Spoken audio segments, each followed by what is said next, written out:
Mtazamaji wa Channel 7 News TV kokote uliko Afrika na nje ya mipaka ya Afrika, bila shaka ni matumaini yangu buheri wa afya. Minaitwa Munashai kwa kisha na kutaarifu na kupa habari mbalimbali za kitaifa na nje ya taifa la Kenya, hususan kupitia taarifa mbalimbali za mitandao ya kijamii na vichwa vya habari mbalimbali ambavyo vimetikisa vichwa nchini na nje ya mipaka ya taifa letu la Kenya. Katika habari za kitaifa na kimataifa, bila kusahau katika habari za michezo na burudani, hapa utazipata zile habari za kina kabisa. Mimi naitwa Munashai, studio leo tarehe 30 ya mwezi wa 8 mwaka 2023. Mida hii ni ya saa 2 za asubuhi. Nikusihi tuendelee kubaki nasi mwanzo mwisho ili kuhakikisha unanufaika na unapata zile habari za kina zaidi. Na hapa ni Channel 7 News TV. Ukiwa unatumia ukurasa wa Facebook, basi ni Channel 7 News TV, lakini ukiwa unatumia YouTube, basi ni Channel 7 News TV. Bila kusahau tuko live kabisa kupitia Kenya News Alert. Hawa ndio washirika wetu wa nguvu kabisa kuhakikisha mambo yanaenda sawia salmin kabisa. Katika habari za kitaifa, iko vichwa vya habari ambayo inasema mwanamume ajitetea chang'aa ni ya kutakasa mke kwa kujifungua pacha. Hivyo ndivyo ambavyo amezungumza na kujitetea, lakini polisi wasubiri mshtakiwa ajisaidie wapate pete. Taarifa hizo, una meza pete, unasubiriwa, unajisaidia, watu wanachukua pete yao wanaondoka. Lakini iko taarifa ambayo inasema washukiwa wa wizi wa ng'ombe kuzuiliwa siku 3 kuhojiwa. Lakini iko taarifa ambayo inasema hofu ya Al-Shabaab yasababisha wanafunzi wengi kusalia nyumbani. Tukumbuke kuwa ziko taarifa ambazo zinasema kuwa kipindi hiki ndicho cha wanafunzi kurejea mashuleni, lakini taarifa inasema kuwa Al-Shabaab wanafanya hofu wanafunzi kubakia au kusalia nyumbani na sio kurejea shule. Lakini KUTRIH kuhudumia wagonjwa 200 wa figo kila siku. Hiyo ni taarifa pia ambayo inapatikana katika magazeti mbalimbali ya habari. Lakini katika habari za kimataifa, moja kwa moja tukianzia kule Ukraine, vita vya Ukraine, ushambulio la droni kwenye uwanja wa ndege la haribu ndege za usafiri za Urusi. Lakini kwa taarifa ambayo inasema maafisa wa jeshi wasema wamechukua mamlaka nchini Gabon. Huku taarifa nyingine inasema vita vya Ukraine, mamia wa muaga mpiganaji AJAABU. Lakini Erling Haaland, katika habari za michezo, mshambuliaji wa Manchester City ashinda tuzo ya mwanasoka bora wa mwaka wa PFA. Huku tunazo taarifa kumhusu mchezaji wa Arsenal. Hiyo taarifa bana, wengi sana huwa sio wengi sana huwa, bali wengi watikisa na kushak kidogo. Kuna mambo fulani yamezungumzwa na baadhi ya wadau jana kuhusu upendeleo, wengine nasema, lakini Bukayo Saka amestahili kupata tuzo, ambapo taarifa hiyo kwa kina nitakurejea au nitakujuza. Lakini kutoka maktaba tunani leo? Kutoka maktaba leo tupo na The Good Marshal. Yeye anaitwa Thurgood Marshall, ambaye alizaliwa Julai 2 mwaka 1908. Mahali alipozaliwa ni Baltimore, Maryland, United States of America. Elimu yake ya chuo kikuu, alichukua elimu chuo kikuu cha kwanza alikosoma ni Lincoln, lakini alimaliza pia elimu yake nyingine, au alichukua bachelor nyingine chuo kikuu cha Howard pale. Lakini aliweza kuoa wake wawili, kwa maana ya Vivian Borey alimoa mwaka 1929, lakini alifariki mwaka 1955, na baada ya hapo akamoa Cecilia Suyet mwaka 1955 hiyo. Lakini Thurgood Marshall alipata watoto wawili, ambaye ni John William Marshall na mwingine ni Thurgood Marshall Jr. Hao ndio watoto wake wawili ambao waliwapata. Lakini Thurgood Marshall alifariki tarehe 24 mwaka 1993 akiwa na umri wa miaka 84 pale Bethesda, Maryland, United States of America. Sasa huyu bwana, kwa nini nimemleta leo tarehe kama ya leo, tarehe 30 Agosti? Huyu bwana alichaguliwa Kwa maana huyu ni jaji wa kwanza wa Kiafrika aliyeteuliwa katika mahakama ya juu ya Marekani. Kwa hiyo tarehe kama ya leo, tarehe 30 ya mwezi wa 8 mwaka 1967, Rais Lyndon B. Johnson alimteua wakili mashuhuri wa haki za kiraia Thurgood Marshall kuwa jaji wa kwanza Mwafrika kuhudumu katika mahakama kuu nchini Marekani. Hivyo ndivyo nimeleta story ya Thurgood Marshall. Hii ni kutoka maktaba, na yeye kuteuliwa kuwa jaji wa kwanza Mwafrika pale nchini Marekani ilitikisa au ilishika vichwa vya habari na watu wengi walikuwa wanajuzwa hivyo, kwa yeye ameteuliwa kuwa jaji wa kwanza Mwafrika, na historia yake iliendelea hivyo, na watoto wake sasa wameendelea kushika yale ambayo baba yao aliacha, maana watoto wake sasa wako kwenye nyadhifa kubwa za kiserikali pale nchini Marekani. Tukianza na taarifa za kitaifa hapa nchini Kenya, iko taarifa ambayo inahusu hofu ya Al-Shabaab yasababisha wanafunzi wengi kusalia nyumbani. Wazazi na walimu wa maeneo yaliyoathiriwa na mshambulio wa Al-Shabaab kaunti ya Lamu wanahofia hatima ya masomo ya watoto wao, shule zikifunguliwa kwa muhula wa 3 kote nchini juma hili. Tayari idadi ndogo ya mahudhurio ya wanafunzi kwenye shule mbalimbali za maeneo husika inaendelea kuandikishwa tangu shule zilivyofunguliwa Jumatatu siku ya jana. Baadhi ya shule zimerekodi mahudhurio ya wanafunzi wasiozidi 10, hali ambayo inazidi kuwatia wasiwasi walimu na wazazi. Miongoni mwa shule zilizoathiriwa zaidi ni zile za msingi ikiwemo Juhudi, Salama na All Angels, zote zikipatikana eneo bunge la Lamu Magharibi. Katika shule ya Juhudi ni wanafunzi 35 pekee kati ya wanafunzi 315 waliohudhuria masomo Jumatatu, lakini kwenye shule ya jirani ya Salama jumla wanafunzi 7 kati ya wanafunzi 181 walifika shuleni kwa masomo na Jumatatu baada ya shule kufunguliwa kote nchini. Idadi ndogo ya mahudhurio pia ilishuhudiwa kwenye shule ya Holy Angels ambapo ni wanafunzi 30 pekee kati ya wanafunzi 265 waliofika shuleni kusoma Jumatatu. Ikumbuke kuwa tangu Juni hadi Agosti 2023 vijiji vya Juhudi, Salama, Widho, Marafa, Ukumbi wa Shogoni na viungani mwake vimekuwa vikishuhudia mashambulio ya mara kwa mara kutoka kwa Al-Shabaab. Zaidi ya nyumba 20 ikiwemo kanisa moja zimeteketezwa kwenye uvamizi tofauti wa magaidi wa Al-Shabaab vijijini humo. Kati ya Juni na Agosti 2023 watu wapatao 10 pia wameuawa kwa kuchinjwa, ilhali wengine wakiteketezwa ndani ya nyumba zao kwenye vijiji vya Salama, Juhudi, Widho na Lango la Simba. Kwa karibu miezi mitatu sasa, shule ya msingi ya Juhudi ingeuzwa kuwa kambi ya wakimbizi au imegeuzwa kuwa kambi ya wakimbizi wanaohamia kwenye taasisi hiyo kila usiku kulala kuepuka kulengwa na kushambuliwa na Al-Shabaab vijijini mwao. Zaidi ya familia 200 hupiga kambi shuleni humo kila jioni kulala na kurudi makwao asubuhi kupisha masomo kuendelea. Wakizungumza na vyanzo mbalimbali vya habari Jumanne, wazazi wa walimu wa shule zipatikanazo maeneo yaliyoathiriwa ziliomba serikali kutoa ulinzi maalum kwenye shule zao kuwezesha watoto kusoma.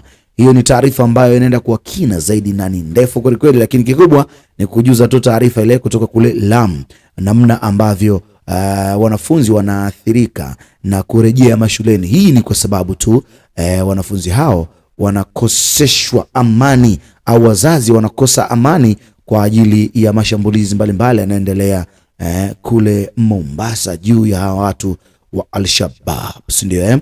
Lakini washukiwa wa wizi, hii ni taarifa pia ambayo nimekusomea ya kimataifa. Washukiwa wa wizi wa ng'ombe kuzuiliwa siku 3 kuhojiwa. Hii taarifa takujuza kwa kina zaidi, lakini tuko na video mbalimbali ambazo zinakuonyesha viongozi wetu mbalimbali nchini wakiendeleza zile harakati mbalimbali za kuizungumzia taifa la Kenya na mambo kadha wa kadha. Lakini iko taarifa ambayo inasema wezi au washukiwa wa wizi wa ng'ombe kuzuiliwa siku 3 kuhojiwa. Mahakama imeagiza washukiwa wawili wa wizi wa ng'ombe 30 kutoka kwa zizi la afisa mkuu serikalini wazuiliwa kwa siku 3 kuhojiwa na polisi.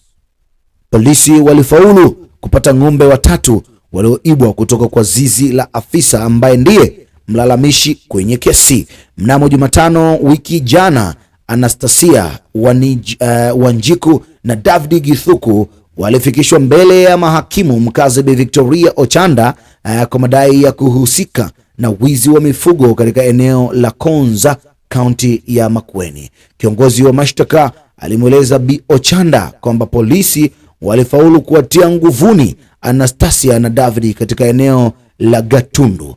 Ng'ombe watatu waliokuwa wameibwa walipatikana. Pia lori lililowasilisha lilikamatwa na linazuiliwa katika kituo cha polisi cha Ruiru. Wakati wanakijiji na maafisa wa polisi walifika katika eneo la Kwanza, tayari ng'ombe 30 waliokuwa wameibwa walipatikana. Washukiwa waliotoroka na ng'ombe watatu na ambao walipatikana kabla ya kuchinjwa na polisi waliandama washukiwa hadi Gatundu, kaunti ya Kiambu. Mahakama ilifahamishwa wanakijiji waliungana na polisi walijumuika pamoja kuwaandama washukiwa hao. Na katika uamuzi wake, hakimu aliagiza washukiwa hao wazuiliwe kwa siku 3 hadi Ijumaa wiki ya jana, na wasaidie polisi kukamilisha uchunguzi na kuwasema wenzao kwenye mtandao wa wizi wa mifugo. Washukiwa hao wawili walitiwa nguvuni Gatundu, kaunti ya Kiambu kwa kuiba mifugo Kwanza, kaunti ya Makwini. Hiyo ndiyo taarifa ambayo inasema washukiwa wizi wa ng'ombe kuzuiliwa siku 3, na habari picha inaonyesha mama mmoja jasiri kweli kweli akiwa ameinama hivi namna fulani ya aibu. Aibu imemkuta huyu mama. Lakini siku ya jana Babu Owino aliweza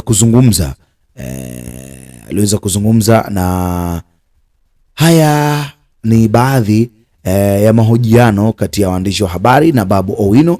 Tupate kumsikiliza jinsi gani alizungumza kuhusu masuala mazima yanayoendelea katika taifa letu, lakini kuwashukuru baadhi ya majaji na wanasheria mbalimbali kuhusiana na kuendelea kutetea haki za binadamu na vitu kama hivyo. Kwa hiyo tupate kumsikia Babu Owino akizungumza nasi moja kwa moja, na baada ya hapo tutarejea studio. Karibu. Thank you very much, members of the press. Today I want to take this opportunity to thank the Almighty God for the just concluded case, for the judgment that has been read today by Honorable Bernard Ochoi.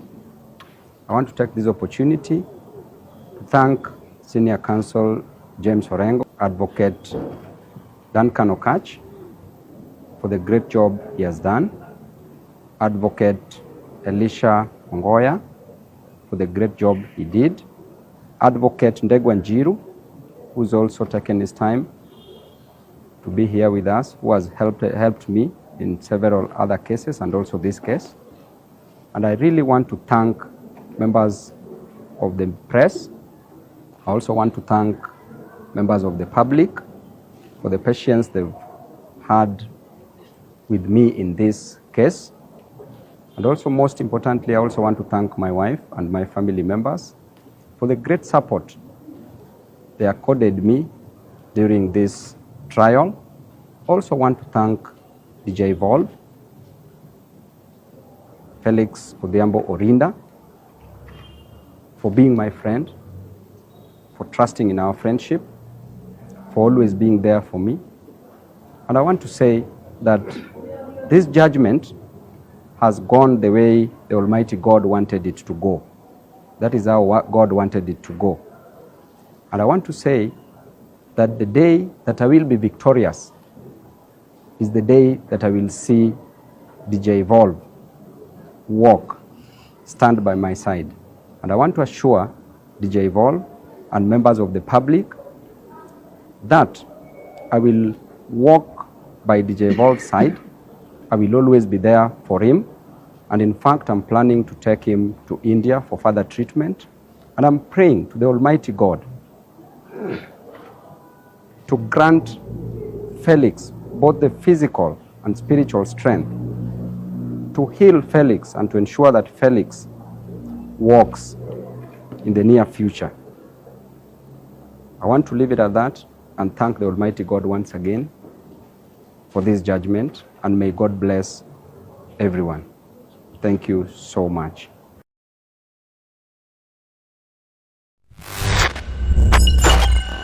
Ameshukuru Babu Owino, ameshukuru. Hii ni kwa sababu ya yanayoendelea, lakini pia amesema Mwenyezi Mungu ndivyo amepanga iwe hivyo, au amesema Mwenyezi Mungu ndio amepanga hiyo kesi iamuliwe hivyo, kwa sababu kesi ambayo inamhusu yeye na DJ Evo au kwa jina lake bwana Felix, anasema kwamba ni kesi ambayo imeamuliwa vilivyo, na anaomba pia kama ikibidi basi waendelee leo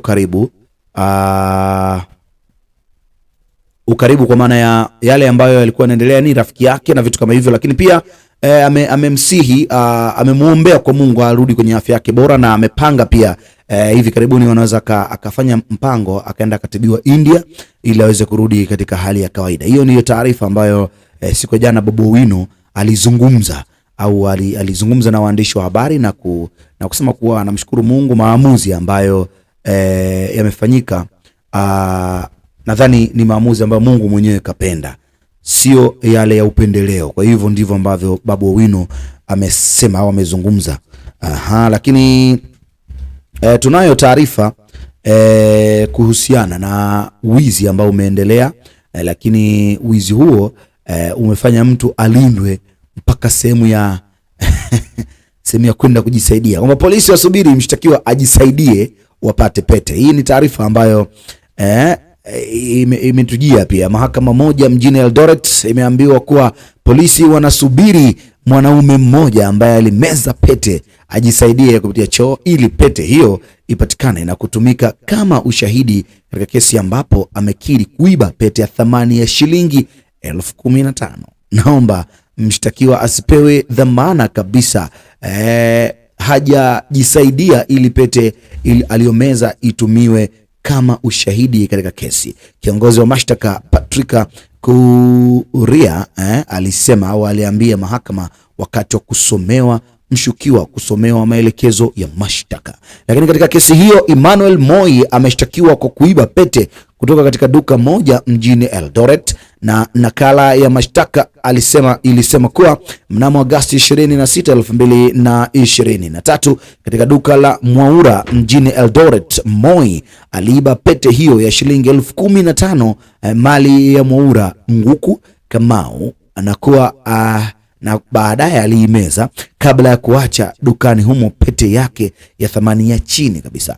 Picha za kamera ya CCTV zilionyesha mshukiwa akimeza pete hiyo zitawasilishwa kotini kama ushahidi. Hata hivyo, mshtakiwa alikiri mashtaka huku akitaka mahakama kumhukumu haraka kwa kukosea na kwa kukosekana kwa ushahidi wa pete. Kiongozi wa mashtaka aliomba mahakama muda wa wiki moja kusubiri mshtakiwa kujisaidia pete hiyo ili itumike kama ushahidi.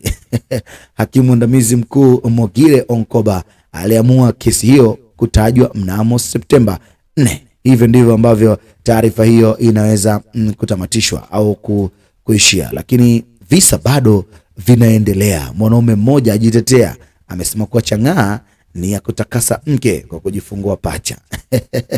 Mwanaume aliyekamatwa mnamo Jumatatu akiwa na lita 5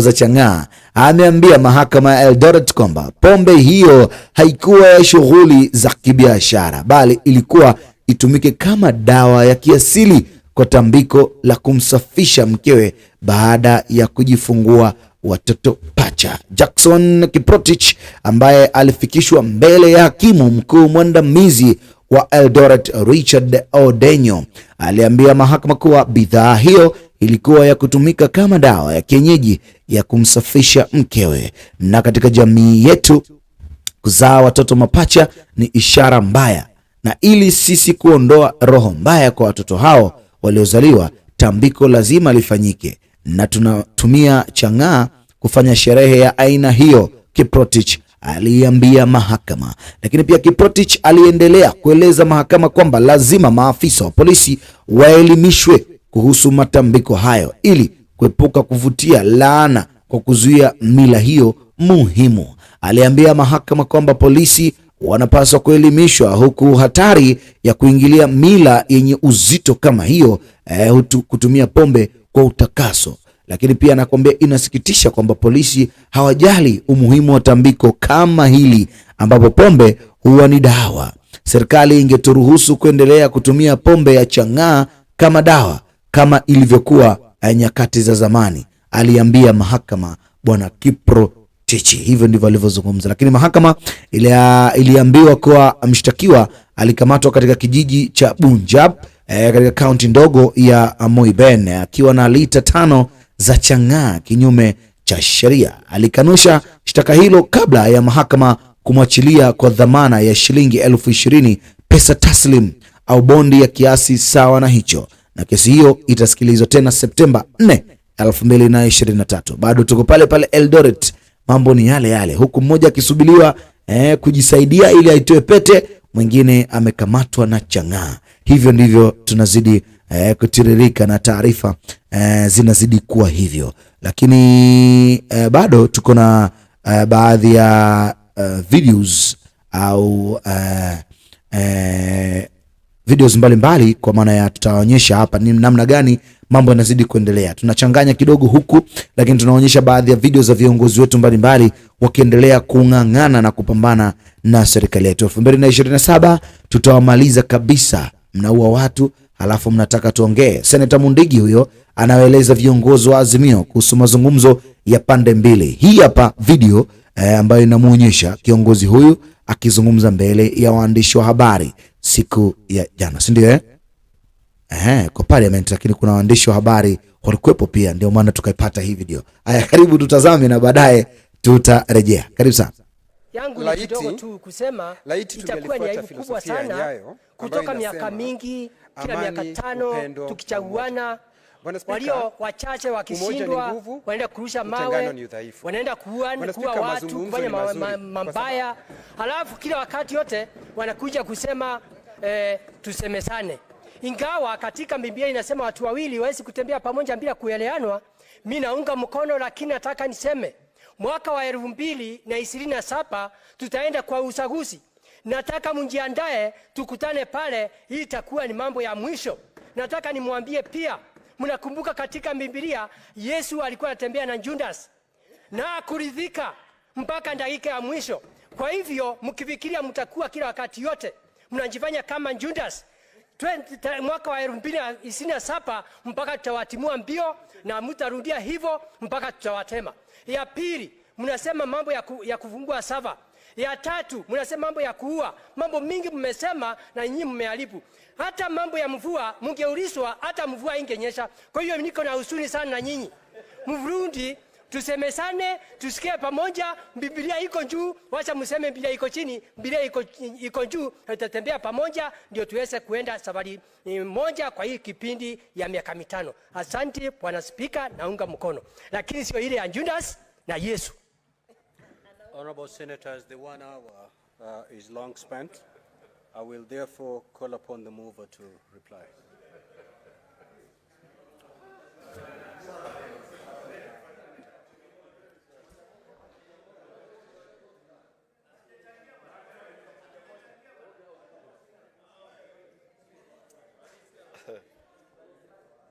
Mr. Speaker,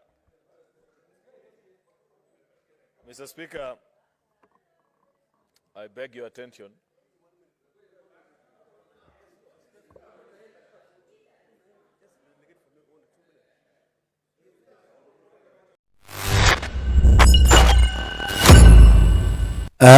Hivyo ndivyo ambavyo mambo yameendelea au mambo yameonekana kuendelea, na amezungumza Senator Mundigi jana bwana. Bunge la Senate liliendelea, kwa hiyo Senator Mundigi ameweza kuzungumza hivyo, na anakuambia tukae chini tuzungumze, Biblia iko juu haiko chini. Lakini pia anakuambia viongozi hawa wanasababisha hata mvua isinyeshe. Hivyo ndivyo ambavyo mambo yameendelea. Kwa hiyo tutazidi kukupa taarifa mbalimbali za bunge kwa maana ya tuko live kabisa na hii ni Channel 7 News TV, Facebook pamoja na YouTube. Tuko live, unaweza kuacha comment yako nasi tukaisoma pale endapo tunastahili kuisoma, na comment yako basi ihusiane na vile ambavyo tunavizungumza. Ni kusihi tu hivyo, mtazamaji wa Channel 7 News TV, karibu sana, na tuko live kabisa hapa kupitia Facebook pamoja na YouTube. Lakini pia tunazo habari mbalimbali za kitaifa pamoja na kimataifa, michezo na burudani pia. Lakini hospitali ya mafunzo ya rufaa na utafiti wa chuo kikuu cha Kenyatta KUTRRH imepata mashine mpya 20 za usafishaji damu kupitia figo. Lakini mkurugenzi wa hospitali hiyo Ahmed Dagane alisema hospitali hiyo imepiga hatua ya kuwa na jumla ya mashine 35 kuosha damu kupitia figo, na alisema maradhi ya figo yamesambaa kote duniani. Alisema miongoni mwa vyanzo vya maradhi ya figo ni hali ya mazingira, hali na mkondo wa kimaisha, urithi wa maradhi ya figo kutoka kwa familia, lishe na chakula ambacho binadamu pia hula. Lakini pia anakuambia tunapongeza serikali kwa kutuletea mitambo ya usafishaji wa damu kupitia figo. Alisema hivyo Bwana Degane. Lakini pia alisema katika hospitali hiyo kuna wataalam tofauti wa masuala mbalimbali ya kiafya na wanaoelewa kazi zao. Lakini baadhi ya wataalamu hao ni madaktari bingwa wa magonjwa figo, wataalamu wa mashine za usafishaji damu na watoaji wa ushauri wa lishe bora. Alisema mitambo hiyo itapoanza kazi, wagonjwa 200 watakuwa wakisafishwa damu kwa siku moja. Wagonjwa 200 wataweza kusafishwa damu kwa siku moja. Hii ni taarifa ya heri kweli kweli. Lakini pia mkurugenzi huyo alisifu bima ya afya ya kitaifa NHIF, akisema lengo ni kuhakikisha wagonjwa wanaofika katika hospitali hiyo wakitumia kadi ya NHIF wanahudumiwa tena kwa ada nafuu ya malipo hospitalini hapo. Lakini mwenyekiti wa bodi ya hospitali hiyo Profesa Olive Mugenda alisema mitambo 20 iliyoletwa hospitalini humo itawafaa wagonjwa wote wanaohitaji huduma na matibabu. Hivyo ndivyo ambavyo tunaihitimisha hiyo taarifa. Habari picha inaonyesha hizo mashine za kuhudumia wagonjwa wa figo zikiwa zimekaa pale namna fulani ya kupendeza. Hiyo ni taarifa ambayo pia tumeileta kwako mtazamaji wa Channel 7 News TV. Lakini nyinyi ni watoto anasema nyinyi ni watoto. Oburu Odinga huyo akimfungia seneta kijana Gloria Orwaba kwa kumpinga, akisema alikuwa nje ya mada.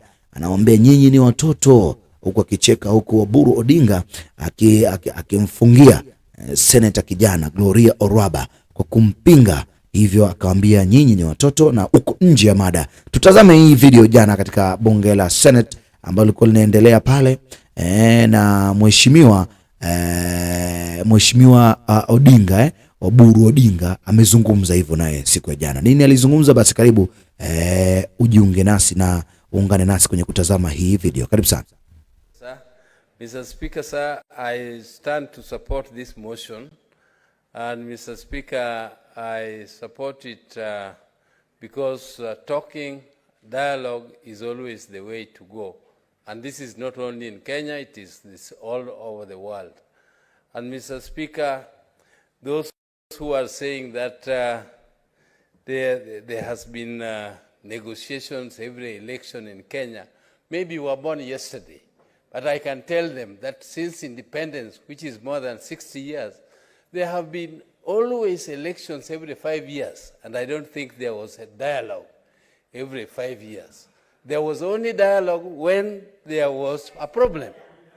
The dialogue only comes, Mr. Speaker, when there is a problem. And those who also don't know, it is through those dialogues that we have a new constitution. This constitution which you are saying you support came because of dialogue. And it is because of those negotiations and so on. Mr. Speaker, this new constitution, even some of the leadership of this country were opposing the new constitution. And they were opposing the new constitution, Mr. Speaker, because they said this constitution was good, but there were some provisions in the constitution Senator which they didn't Senator like. Oburu, Mr. Speaker, what is the point of order, Senator Gloria? Point of order, Mr. Speaker. I think just as Senator Nyamu has been brought back to the topic of discussion, I think Senator Oburu should be brought back to the topic of discussion. Today we are talking about national dialogue. And I think if he continues with that line of talking about some of us who were born yesterday, today, we know that he's the youth representative, but we also are not talking about who's the youth representative and who's older than who. Let him stick to the national dialogue conversation. Senator Oburu, as you ooze with your wisdom, kindly do not belittle the ones who are younger. Kindly proceed to make Thank you, Mr. Speaker. Mr. Speaker, I'm just saying that there were people who opposed it because there were some few things which needed to be corrected, and this national dialogue is giving them an opportunity to correct what they did not want in this constitution. Mr. Speaker, I don't see how that is relevant because Madam Senator Oruba opposed this dialogue, and she was saying, I support it, but everything she said was opposing it. When you want to oppose, just oppose. And when you want to support, just support. Yes, there's no shame in supporting or opposing. So Mr. Speaker, I don't want to continue much more. I support this dialogue. Senator Mgatana.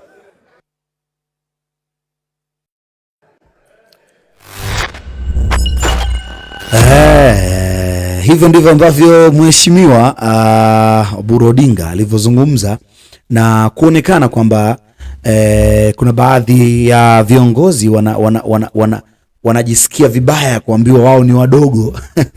Lakini mheshimiwa anakuambia nimewataja wadogo kwa sababu wanakuwa wanakubali vitu ambavyo hawavifahamu, na kuna namna ambavyo wanakuwa wanaingia kwa uoga. Kama una oppose basi wewe oppose. Usiweke vitu vya kuoppose kumbe una propose. Wewe kama una propose, kama una oppose. Mheshimiwa Oburu Odinga anaonyesha umahiri wake katika siasa, lakini umri pia unaongea namna ambavyo anatenda kazi na anavyofanya kazi. Hivyo ndivyo ambavyo anawakumbusha kwamba sisi kwenye siasa ni muda mrefu kweli. Kwa hivyo ndivyo ambavyo video hiyo inamuonyesha mheshimiwa. Lakini bado tukibaki katika siku ya jana bunge la Senate lilivyozidi kuendelea, tuko na video nyingine ambayo ilikuwa inamuonyesha ambayo ilikuwa inazungumzwa kuonywa kwa Senator Karen Nyamu dhidi ya kumtajataja mheshimiwa Raila Amolo Odinga. Hiyo video itakufikia hapo au utaitazama hapo kupitia Channel 7 News TV YouTube pamoja na Facebook. Lakini kwa sasa nikusomee kidogo tu taarifa ambayo inahusu serikali yaondoa hitaji la vitambulisho vya wanafunzi kuomba mikopo ya elimu ya juu.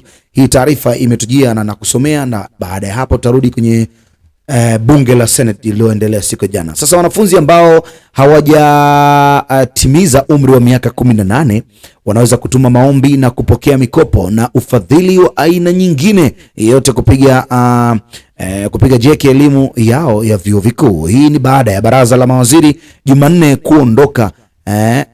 kuondoa hitaji kwamba sharti wanafunzi wawe na vitambulisho vya kitaifa kabla ya maombi yao ya ufadhili kushughulikiwa. Juzi waziri wa elimu Ezekiel Machogu aliambia kamati ya bunge kuhusu elimu kwamba wanafunzi ambao hawana vitambulisho vya kitaifa wanaweza kutuma maombi ya ufadhili, lakini hawatapewa hadi pale watakapowasilishiwa vitambulisho vya kitaifa.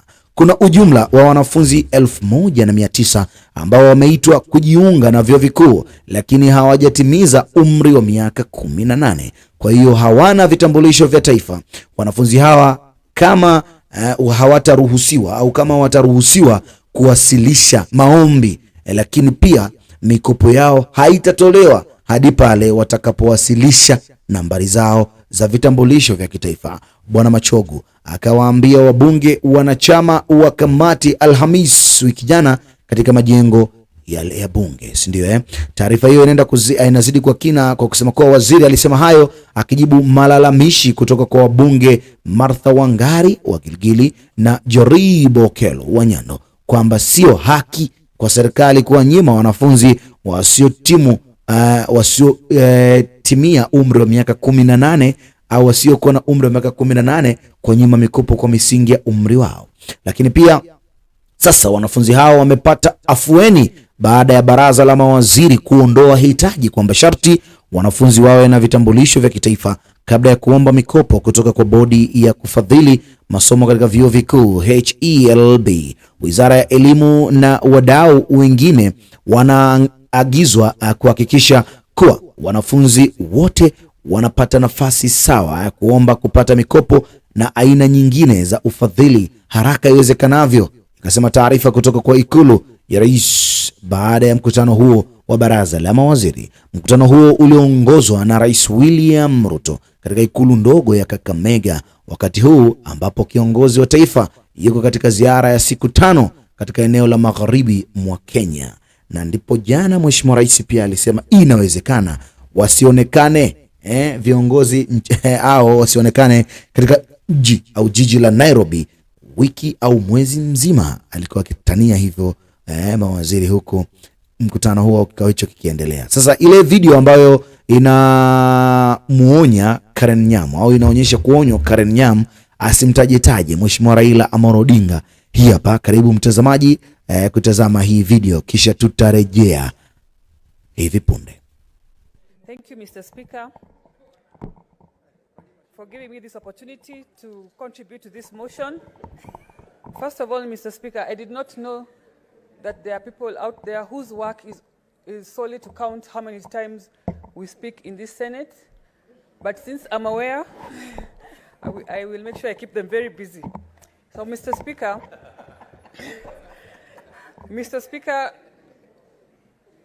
the issue of having dialogue after every election cycle, just like my colleagues have said before me, is one that must be discouraged, because we put a lot of resources into the election process, and we have encouraged this kind of impunity every election cycle.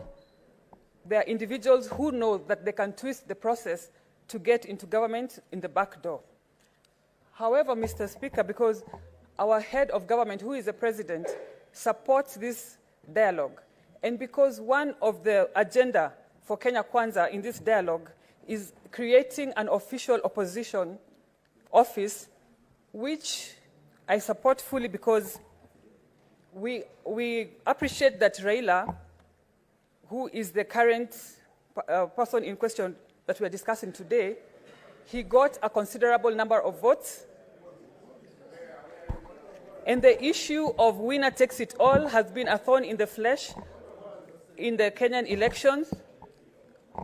So, in that matter, Mr. Speaker, I support... What is the point of order? Protect me, Mr. Speaker. Protect me, Mr. Speaker, from the minority leader. Just take your seat, Senator Karen. What is the point of order, Senator Mazayo? Bwana Spika, nafikiri ule mjadala ulioko hapa ni muhimu sana na ni wa kitaifa. Lakini ukisikiza matamshi aliyoongea dadangu Senator, kwa jina la heshima dadangu, na matamshi aliyosema ya kwamba hapa tunaongea juu ya baba Raila Amolo Odinga, bila alivyosema, je, ni sawa ama si sawa? Nataka kujua kutoka kwake, na kama Senator si sawa Karen, anaweza kuondoa maneno hayo. It's okay, na kaomba msamaha. Senator Karen, the motion before the floor is the National Dialogue Committee. It's got nothing to do with Honorable Raila Odinga. We are not here to discuss the personality of Thank you, sir. Honorable Raila Odinga. Mr. Speaker, I'm guided. Thank you. As I was saying in conclusion, the issue of winner takes it all in our election has been a thorn in the flesh, and if this dialogue is going to address this issue once and for all, I support the creation of the official opposition so that we can keep Raila, so that we can keep the election loser, Mr. Speaker, so that we can keep the election loser legitimate and accountable and busy. Thank you, Mr. Speaker. Senator Oburu.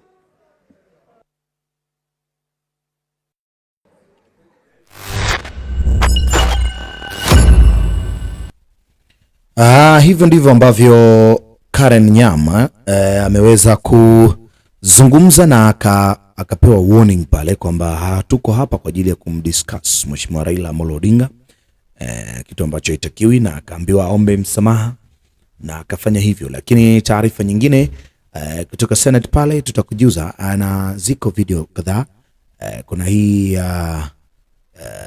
inamhusu amezungumza, amesema watu wa Uasin Gishu wanalia, wanataka urudishe pesa yao walilipa kwenda ng'ambo. Pia hiyo seva ya pesa fungua.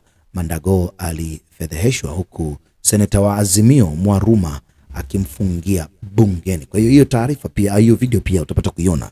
Lakini kwa sasa nikupe taarifa ambayo inasema mwanadada ahadithia alivyojipata jela kwa mauaji ya mumewe akiwa na umri wa miaka 18. Hii taarifa inapatikana pia katika gazeti mbalimbali za hapa ndani na nje kule, kwa maana taarifa imesambaa kweli kweli. Lakini kwa kifupi tu, Winnie Kimani na Winnie Onyando alikuwa na umri wa miaka 18 tu alipofungwa kwa kosa la kumuua mumewe Mildred Mwende, ambaye alikamatwa na baadaye kufungwa jela kwa tuhuma za kumuua mumewe Humphrey Simiyu mnamo Juni 6 mwaka 2011. Wawili hao walizoeana sana kwa sababu ya ni wapenzi, lakini walikuwa wanakula chakula kwa pamoja, na mlo wao mpendo uliokuwa unapendwa ni ugali na mayai, anasema hivyo.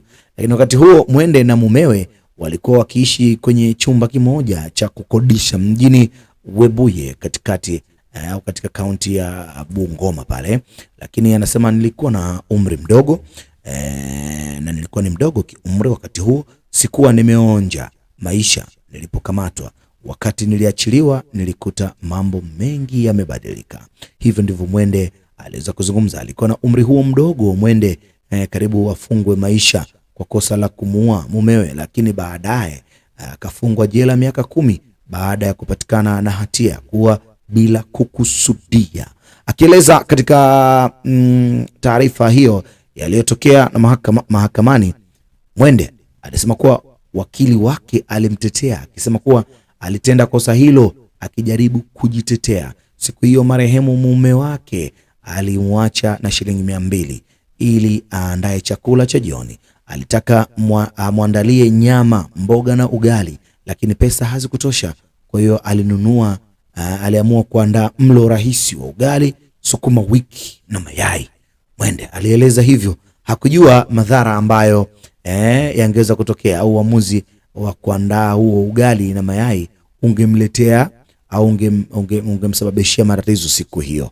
Hivyo ndivyo mwanadada huyo Mildred Mwende aliweza kukamatwa baada ya kufanya tukio hilo la kuua bila kusudia na kufungwa jela kwa tuhuma za kumuua mumewe Humphrey Simiyu mnamo Juni 6, 2011.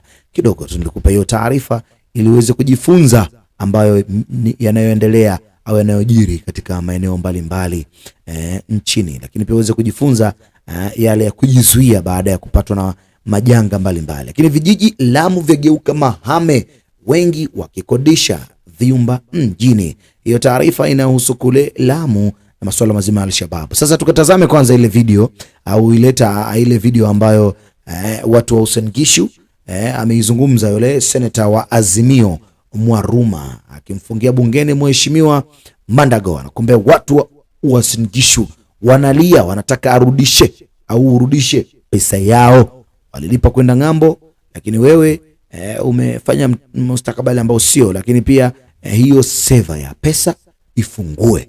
Mandago alifedheshwa huku seneta wa Azimio Mwaruma akimfungulia pale bungeni. Karibu kutazama hii video alafu tutarejea. Asante Mheshimiwa Spika kwa hii fursa ulionipa kuchangia huu mswada wa kamati ya uwiano katika Jamhuri yetu ya Kenya. Naunga mkono majina yote yaliyotolewa upande wa walio wengi na upande wa walio wachache. Mheshimiwa Spika, hii kamati ni ya mazungumzo, ni ya kuleta uwiano na kuleta amani nchini Kenya. Mheshimiwa Spika, swala la amani ni swala muhimu sana, lakini katika maana ya amani hakuwezi kuwa na amani, ama kuwa na amani si ukosefu wa vita. Kunaweza kuwa kuna amani, lakini kuna watu wana masononeko, wana manunguniko. Mheshimiwa Spika, wakati tulifanya uchaguzi, Mheshimiwa Spika, na tukapata rais, kulikuwa na kesi kidogo.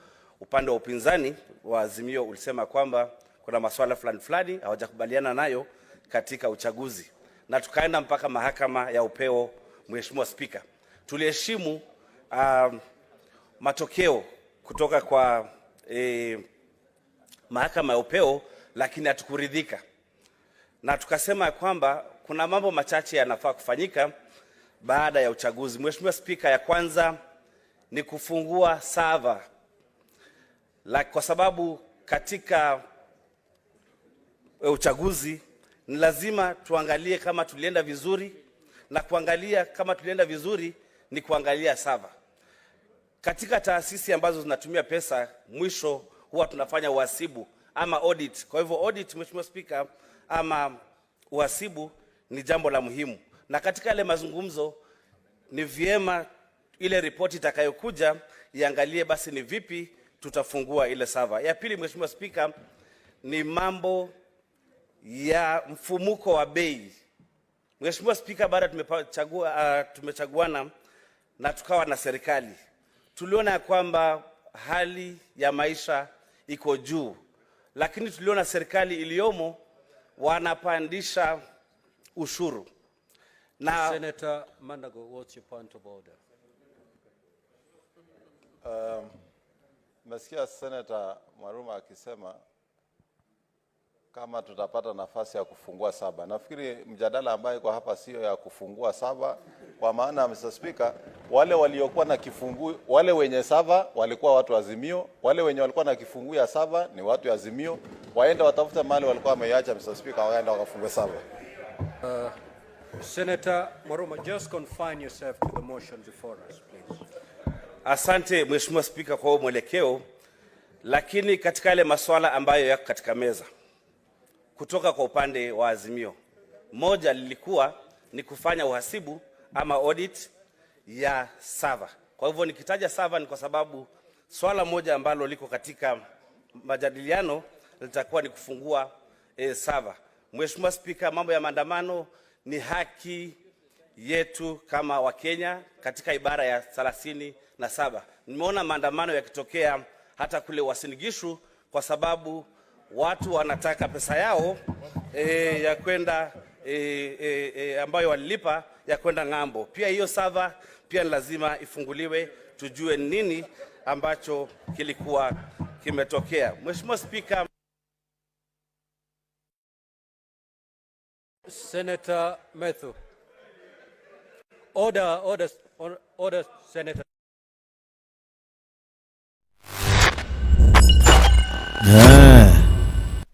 Hivyo ndivyo ambavyo mambo yameendelea. Watu wanataka server zifunguliwe na vitu kama hivyo, lakini Mheshimiwa Mandago naye ameamua kujitetea pale, amezungumza pale, na kama wanataka server zao wakafungue wenyewe huko, lakini hivyo ndivyo ambavyo amejitetea namna gani. Lakini Senator Mwaruma alikuwa anaendelea kushikilia ile mada na kuzungumza mengi kadhaa, lakini Mheshimiwa Spika anavyokuambia order, maana yake ni kwamba yeye yuko pale kwa ajili ya kunini, kwa ajili ya kusikiliza pande zote mbili na kubalance, si ndio kwamba huku kijiri hiki na huku kitajiri hiki na hivi iendelee hivi. Sasa hivyo ndivyo ambavyo mambo yanaendelea, lakini Senator Abbas yeye alikuwa kuna namna fani alitunza ile dukuduku moyoni, anamwambia Mheshimiwa Speaker kwamba uko na ubaguzi sana na hii si mara ya kwanza. Drama wakati amefanya drama wakati Senator Abbas amemlipua hivyo Speaker King katika Senate pale siku ya jana, katika bunge la Senate siku ya jana. Kwa hiyo mimi natamani tazame kwanza hii alafu tuendelea na kile ambacho kinajiri, si ndio? Haya, karibu mtazamaji wa Channel 7 News TV. Actually, I'm really disappointed. Senator Abbas, there's a dashboard. My friend, it is not the first time or second time. It's actually happening in this place. Proceed to make your contribution. Of course, I select who speaks. We need dialogue in this house, actually, before we even go to other places. Okay, Honorable Speaker, I haven't said my issues. Senator Cherengei, have a seat, please. Senator Abbas, it is the duty of the Speaker to pick who to speak. Mr. And Speaker, that cannot be questioned. Proceed. Okay, Mr. Honorable Speaker, I support the motion on the formation of the dialogue committee. I think this is the most appropriate time. This country has actually had a lot of problems in the past and even today. As we proceed with the dialogue, I want to ask the committee members to be very focused, and they shall not be listening to other people outside the committee. And the committee must take the interest of Kenyans first. And one thing I want to tell the country is that actually leaders should allow the dialogue to continue without any interruption. Because you hear always a story that the dialogue meeting, this Bi-Partisan meeting is exercise in futility from top leaders, which is a very unfortunate situation. It should not happen. You hear that if there's not nilitaka nikulete kwanza hapo kwenye mabishano hayo na kwenye kuzungumza hivyo na Mheshimiwa Abbas, lakini baada ya hapo nikupeleke sasa kwenye ile ghasia ambayo Mheshimiwa Mandago ameinuka sasa na kuzungumza katika Senate ile siku ya jana, baada ya kupewa malalamiko kwamba watu wanataka fedha zao, sinigishu kwa watu wanataka fedha zao ulizoahidi utawapeleka ng'ambo. Sasa amezungumza Mheshimiwa Mandago, na hii hapa ni video yake akizungumza hivyo siku ya jana katika Senate pale, si ndio? Hii hapa ni video yake Mheshimiwa Mandago. Karibu mtazamaji wa Channel 7 News. The committee and adoption of the names that have been given. But however, Mr. Speaker, with a rider on the discussions that are going to happen. Number one, Mr. Speaker, I think in this country, one of the things we must acknowledge and accept is that once elections have been done and there is a dispute and Supreme Court speaks itself of the matter, then that matter should be considered rested. Mr. Speaker, I think as a nation, one of the most important things this committee should not do is to accept and set a precedence that when you lose election, you can actually use violence to get back to discussion and be accommodated within government. Mr. Speaker, I don't think that is what our constitution intended. We need to be progressive, and once you lose an election, accept the results. You can challenge or propose amendments, change of policies that would probably address some of the things that are required without necessarily causing violence in the country.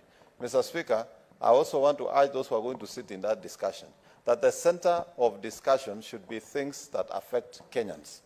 We in Kenya Kwanza, Mr. Speaker, had already proposed, and I wish the Azimio side would have just graciously accepted our proposal, that we create an official opposition leader position within Parliament, Mr. Speaker, and that was within our plan as Kenya Kwanza. Mr. Speaker, after all this suffering and violence, after the loss of property by Kenyans, after loss of lives, finally the chicken have come home to roost, and Azimio now have accepted that we need to create the position of official opposition, which we proposed, and we thought it is extremely important, Mr. Speaker, that those in the opposition can also be heard in Parliament, Mr. Speaker. Mr. Speaker, as we conclude the dialogue, I would also want to urge those who are going to discuss that the compensation of property destroyed must also be discussed. And I propose, Mr. Speaker, to those who are going to sit there, that the funds should be sourced from political parties that were involved in those losses, Mr. Speaker. Mr. Speaker, I support. Senator Abbas. Yeah. I'm actually disappointed. You have been very selective, giving the members when to talk.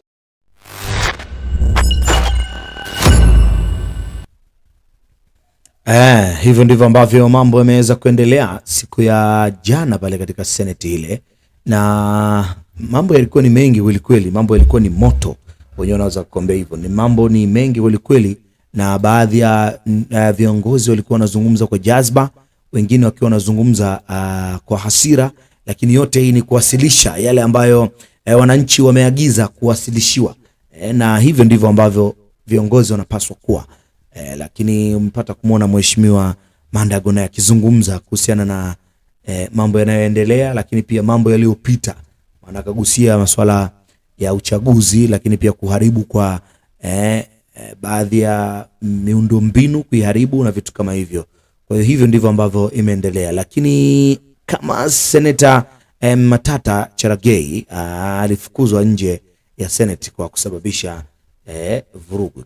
Kama hiyo video tunayo pia, Senator Matata Cherargei kama alifukuzwa hivi nje ya Senate kwa kusababisha drama zilizokuwa zilizosababisha yeye, si ndio? Kwa hiyo hii hapa video ambayo tunapata kuona mambo hayo, watu wanapata jazba. Hii hapa ni video ambayo tunapata kumuona Senator Cherargei. Order, Senator Cherargei. Order, Senator Cherargei. Order. Senator Cherargei. Senator Cherargei, kindly, I call you to order.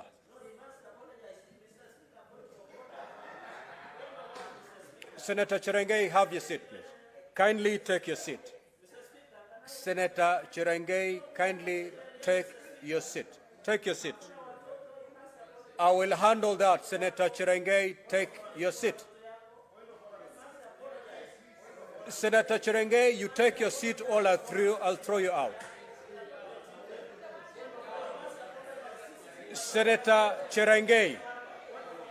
Senator Cherargei, take your seat. Take your seat. I'll handle that. I will handle that. Take your seat.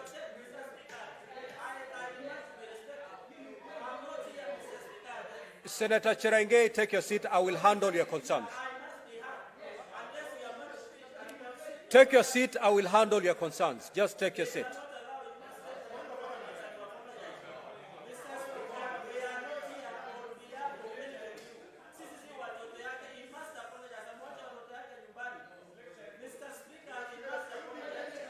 Senator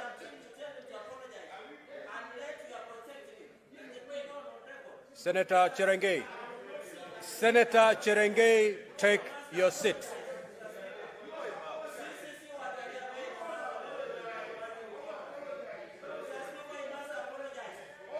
Take your seat.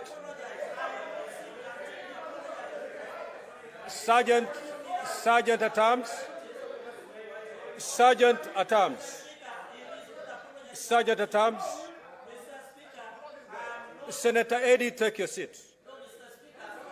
Senator Cherargei, you take your seat or I'll order you to leave the chamber.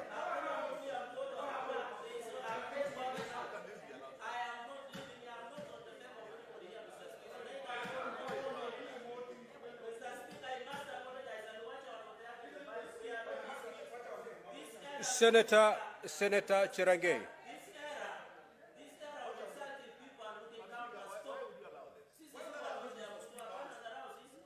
Senator Eddy, the chair is in control. Senator Eddy, kindly keep your cool. Senator Cherargei.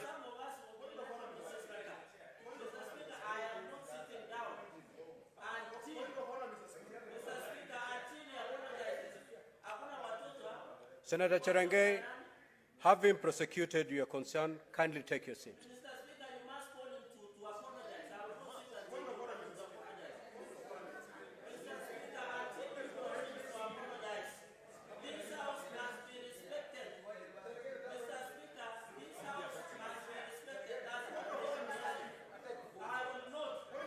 Senator Cherargei, for the very last time, I'm asking you to take your seat.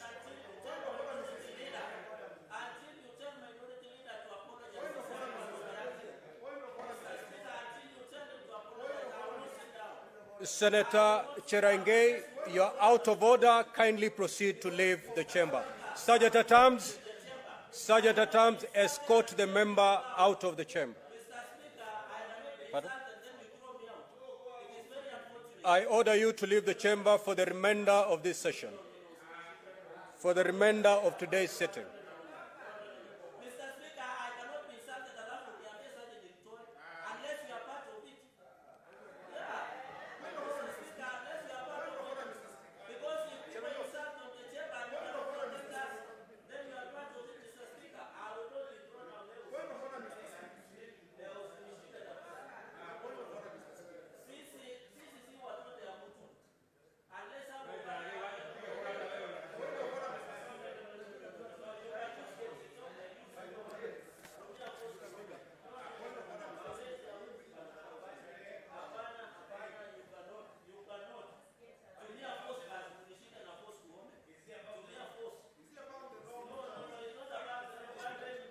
Sergeant at Arms, kindly use the necessary force under Standing Order 126 to get the senator out.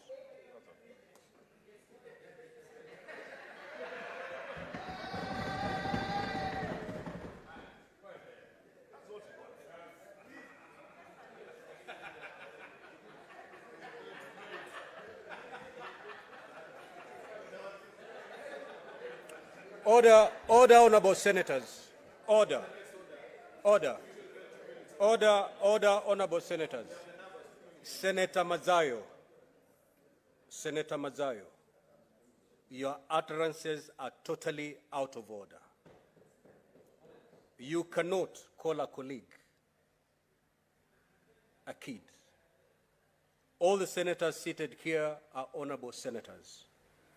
Kindly proceed to withdraw that statement, failure to which I will ask you to leave the chamber. Withdraw and apologize.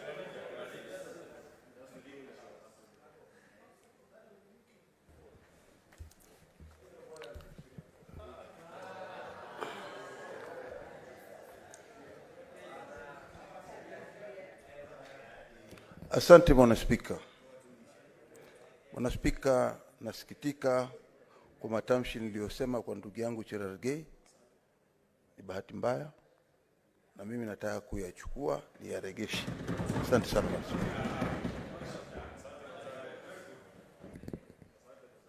Sergeant at Arms, kindly ring the division bell for 5 minutes.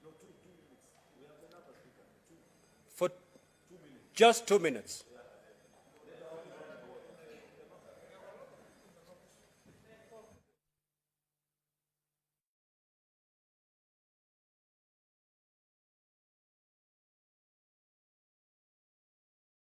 Well,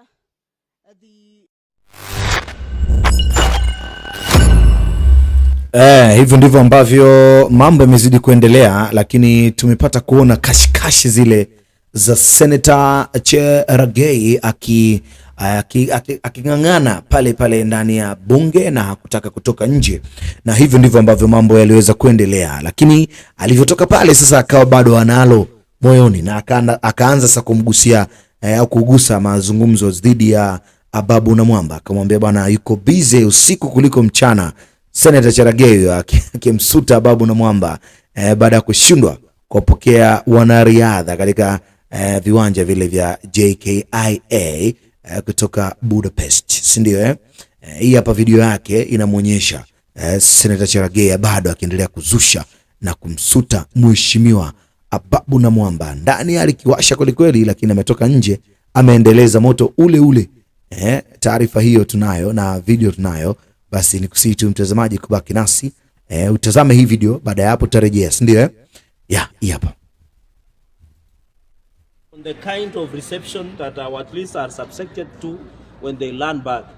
Yesterday, several athletes, including the 2 gold winners, jetted back to the country, but the kind of reception being accorded to them is still wanting, since even the cabinet secretary himself did not show up to receive. And it's good to note that the arrival of Faith and the other team member was at night, and we know our CS of Sports is active more at night as you consider number of events he attends.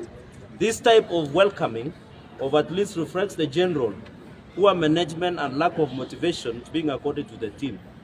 I therefore wish to call upon the Ministry of Sports, Athletics Kenya, and National Olympics Committee to explain the following to Kenyans. One, what really happened to our team management in and if there were any prior arrangements for athletes' receptions in Nairobi. Number two, expound, and I saw Nok trying to explain some things a few weeks ago. Number two, expound on the reward scheme system and stipends given to winners for various categories. For example, in Uganda, you can see President Yoweri Kaguta Museveni and Uganda government is giving at least a house, a car, and if you are not married, you are either given a wife or a husband. Why has the ministry reviewed the daily allowance from the previously agreed USD $300 to $60 per day? This was a 57.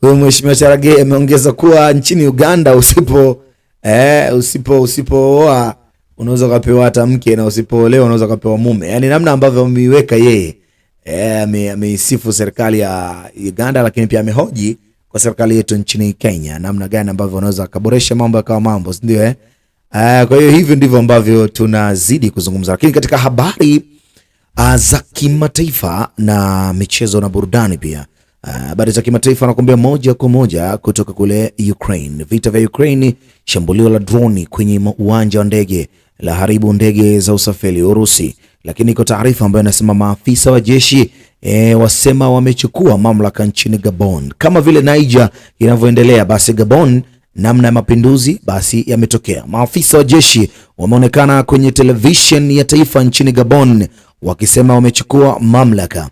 Walisema wanafuta matokeo ya uchaguzi wa jumuiya ya Gabon na Jumamosi yaliyofanyika Jumamosi, ambapo Rais Ali Bongo alitangazwa mshindi. Lakini tume ya uchaguzi ilisema Bwana Bongo alishinda chini ya theluthi 2 tu ya kura katika uchaguzi ambao upinzani ulidai kuwa ulikuwa wa udanganyifu. Kupinduliwa kwake kutakomesha familia yake iliyodumu kwa miaka 53 madarakani nchini Gabon. Wanajeshi 12 walionekana kwenye television wakitangaza kuwa wanafuta matokeo ya uchaguzi na kuvunja taasisi zote za Jamhuri ya Gabon. Mmoja wa wanajeshi hao alisema kwenye channel ya television ya Gabon 24, tumeamua kulinda amani kwa kukomesha utawala uliopo. Hii aliongea alikuwa chini ya utawala uliojibika, usiobariki na usiotabirika na kusababisha uweza kufanya mambo kwa ustadi au kuzorotwa kwa uwiano wa kijamii ambapo unahatarisha nchi katika machafuko. Hii ni taarifa ambayo iliendelea kule nchini Gabon. Lakini taarifa nyingine kwamba vita vya Ukraine, mamia wamuaga mpiganaji AJAABU. Mamia ya watu mjini Kiev wametoa heshima zao kwa mmoja wa marubani wa ndege mashuhuri zaidi wa Ukraine ambaye aliuawa katika ajali ya angani wiki iliyopita. Captain Andriy Shivok ambaye aliruka chini ya nembo ya Juice na marubani wengine wawili walikufa wakati ndege 2 za mafunzo za L-39 zilizopangana kaskazini mwa Ukraine. Lakini Sikovich mwenye umri wa miaka 30 alipata maarufu kwenye vita wakati wa awamu ya awali wa uvamizi kamili wa Urusi. Hiyo ni taarifa ambayo inatoka kule Ukraine. Katika habari za michezo na burudani, Haaland, mshambuliaji wa Manchester City, ashinda tuzo ya mwanasoka bora wa mwaka PFA. Mchezaji wa Manchester City Erling Haaland ameshinda tuzo ya mchezaji bora wa mwaka kwa wanaume wa PFA, huku Bukayo Saka wa Arsenal akitangazwa kuwa mchezaji bora chipukizi wa mwaka. Mshambuliaji wa Norway Haaland mwenye umri wa miaka 23 alifunga mabao 52 katika mashindano yote katika msimu wake wa kwanza akiwa na kikosi cha Pep Guardiola.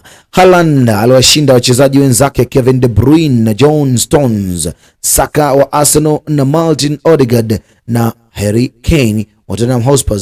Sasa yuko huko Bayern Munich. City ilishinda ligi ya Premier, kombe la FA na ligi ya mabingwa barani Ulaya msimu uliopita. Ni heshima kushinda tuzo hii ya kifahari, alisema Haaland. Kutambuliwa na washindani wako ni jambo nzuri na ningependa kumshukuru kila mtu aliyenipigia kura. Ulikuwa ni msimu usiosahulika kwa timu na kwangu binafsi. Kushinda mataji matatu ilikuwa kitu ambacho sikuwahi kufikiria. Kwa hivyo tukifikia hilo na kundi maalum la wachezaji ilikuwa na hisia ya kuchangamka. Hivyo ndivyo taarifa za michezo na burudani tunakufungia siku hii ya leo. Leo ni tarehe 30 ya mwezi wa 8 mwaka 2023 na sasa ni saa 3 na dakika 20 masaa Afrika Mashariki. Tunakuaga bye bye, asante na kwaheri, tukutane tena panapo majaliwa baadaye baden. Hivyo ndivyo ambavyo tunakuaga. Kombe love for all, hatred for none. Bye bye, wakati mwingine tena. Mimi naitwa Muna Shwai, Facebook Shwai_TZ, Instagram na Muna.Shwai katika kurasa wangu wa TikTok, lakini Eugene unampata kama vibes_with_Jin kwenye platform zake zote. Channel 7 News TV, YouTube endelea kusubscribe, kucomment, like na kushare, lakini Facebook uendelea kutufollow tu. Huku ndugu zetu wa nguvu kabisa Kenya News TV pia unaweza kuendelea kuwafuatilia kule, mambo yanakuwa mazuri zaidi. Endelea kusubscribe, comment, like na kushare pia kupitia Kenya News TV. Bye bye, asante na kwaheri.